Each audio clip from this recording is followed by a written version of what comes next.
Let's check out the differences between the Bose Quietcomfort 2, Apple AirPods Pro 2, Sony WF-1000 XM4 and the Sennheiser Momentum TW3 earbuds. At the time of making this video, the Sony XM4 earbuds are the least expensive of all, costing only $340 here in Australia. Then the Sennheiser MTW3 and the Apple AirPods Pro 2 cost $399 and $389 each. And finally, the Bose Quietcomfort 2 earbuds cost $430, which makes them the most expensive out of all the earbuds here today. All the earbuds are splash-proof with a rating of IPX4 and all are built mostly out of plastic. But out of all the 4 earbuds here, the Sony XM4 earbuds feels like the most cheapest. Overall, including the case, the build quality just does not feel that sturdy. Though they are lightweight and has a small footprint like the AirPods Pro 2 here, but still remains most susceptible to damage and scratches more than the others.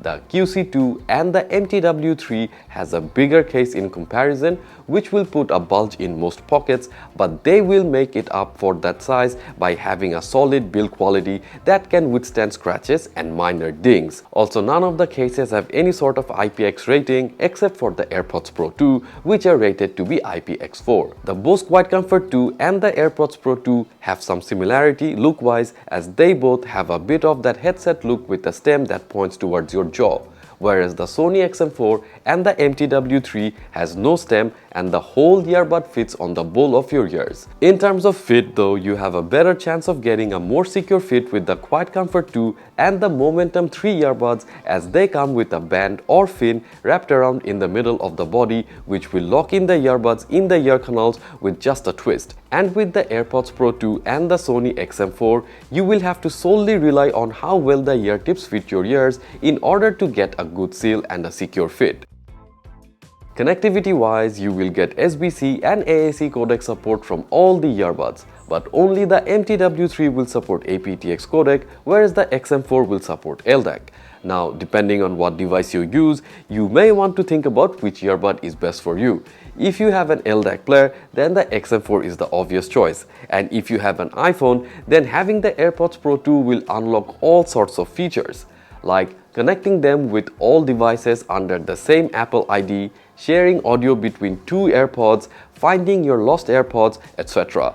The Quietcomfort 2 is also great as it has Bluetooth 5.3 like the AirPods Pro 2, which enables them to provide the most secure and stable connection in an area crowded with lots of Bluetooth devices. Whereas the MTW3 will provide low latency connectivity with the help of aptX codec on your Android phones, which I am sure audiophiles will enjoy. And in terms of battery life, the AirPods Pro 2 does a lot better in total battery life, but the Sony XM4 takes the lead with 8 hours of battery life on the earbuds.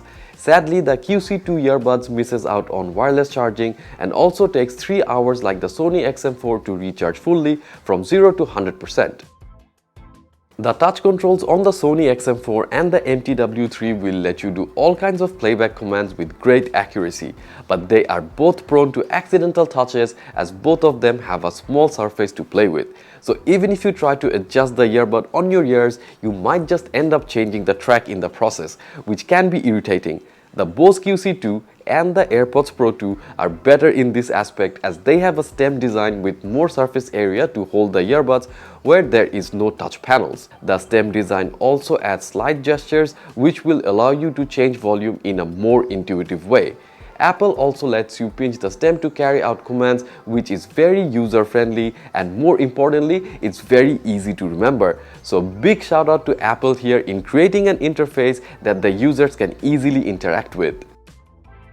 The Bose Quietcomfort 2 earbuds are the best ANC earbuds right now as they are able to cancel most high and low range bass frequencies very effectively. Even if someone was talking next to you, the QC2 can muffle that sound unlike other earbuds. There is a little bit of a background hiss that I started receiving after upgrading to the latest firmware, but it was not uncomfortable for me. Yes, the hiss may be more than the other earbuds here, but that is a byproduct of being the most aggressive with ANC. On the other hand, the Momentum TW3 are a little above average with their ANC. They will get the job done in most scenarios, but not as effectively as the other 3 earbuds here. Their best feature is the anti-wind mode, which is very similar to what you have seen on the Sony WF-1000 XM4 with their wind reduction technology. But a step up on ANC from the TW3 are the AirPods Pro 2 and the Sony XM4. The Sony does a little bit better cancelling the high treble range compared to the AirPods Pro 2, but when it comes to cancelling bass range, both perform very similarly. But what separates the AirPods Pro 2 from the rest of the gang is their transparency mode. They make the outside world sound so natural that it actually makes you feel that you are not wearing any earbud at all. If you have ever tried the conversation boost feature on the AirPods, then you will know what I'm talking about here. The only earbud that even comes close to matching Apple's transparency mode is the Bose QC2 earbuds, and the others are quite average. The Sennheiser Momentum TW3 has a bass-heavy sound profile mostly due to the mid and treble range taking a back seat. For this, you will be tempted to increase the volume, but some minor tweaks in the equalizer can solve that without having to go beyond the unwise audio levels. On the flip side though, this also means you will not get ear fatigue from having too much treble. The best feature of the MTW3 is the way they deal with harmonic distortion. Basically, what they do best is when the sound level goes up, the MTW3 manages to keep the sound clear. Also, the soundstage is a little bit narrower than the rest of the earbuds here. But the good thing is that they support aptX codec that can give you high-res audio than what you will get from SBC or AAC codecs. On the other hand, the Sony XM4 earbuds have a much warmer sound profile as they lack in thumpy low bass. However, the mid-range is fairly balanced, which makes vocals or lead instruments sound very clear. My biggest issue with the XM4 is that the treble range is very underemphasized as drum notes from cymbals or hi-hats sound very dull. Unfortunately, tweaking the inbuilt equalizer will also not solve this problem. So being a warm profile earbud, this type of inaccuracy in the treble range may not be pleasing to everyone. But the support for Sony's 360 reality audio means you can improve audio quality, increasing the soundstage virtually if they are paired with a subscription service from Tidal. The Bose Quietcomfort 2 earbuds also have a bass-heavy sound profile like the MTW3, but they do much better in the accuracy department. Their treble range frequency is much better than that of the Sony XM4 and the MTW3. So if you listen to bass-heavy tracks predominantly, then this earbud would be the best because the bass will not overpower other frequencies. But having said that, I have also enjoyed listening to other genres in the QC2 earbuds because they were able to highlight each individual layer with a lot of detail. However, their soundstage was not as wide as the XM4, nor was it balanced like the MTW3. And with the AirPods Pro Gen 2, you will get a very neutral or balanced sound profile. Apple's strategy is to make all the genres sound equally as good. But that strategy has not worked entirely well as they struggle to produce much thump and rumble on the bass end. The soundstage is better than the rest of the earbuds here and can be also taken up a notch if you enable spatial audio mode, but that mode only works with iOS devices. Though the new generation of AirPods Pro are better at reaching farther into the higher and lower frequencies than the last generation of AirPods Pro, the shift is not that dramatic to get ahead of the other earbuds here. So if I were to rank the sound quality of these earbuds, I would personally pick the Sennheiser MTW3 first for their support of aptX codec and for having the more balanced sound. Then I would opt for the Bose QC2 for their accuracy over all frequencies and that clear and textured bass.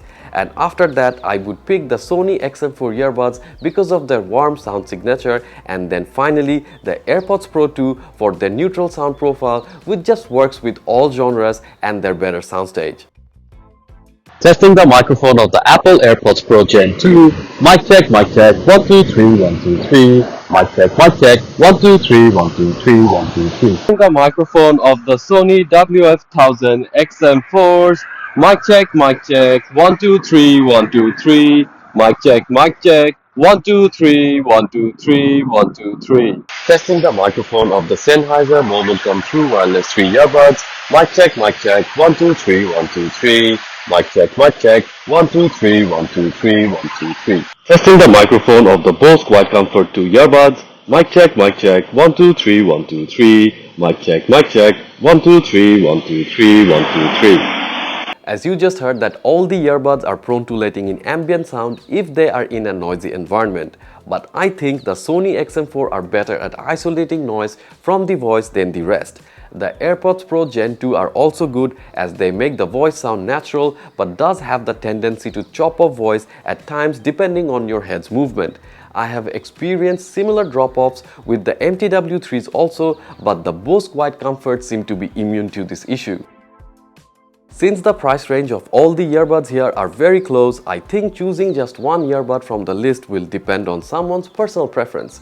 Like for example, if you are deep into the Apple's ecosystem, then the convenience of having an AirPods Pro Gen 2 is way too much. But if you take away that integration, then the rest are suddenly very appealing. The TW3 is the only earbud with aptX codec and has awesome sound quality even on AAC codec, so audiophiles might want to pick this one up. Whereas people who are regular commuters will benefit a lot from the outstanding ANC of the Bose Quietcomfort earbuds, which by the way also sounds awesome. And the Sony XM4 has been always a good all-rounder earbud, and with them being on sale all around the year, it will make a lot of sense to pick one up if you can find a good deal on them. But that's just me. Please let me know what your thoughts are in the comment section down below, and if you enjoyed watching this video, then please like, share and subscribe. This is Nafis signing off till next week. Peace.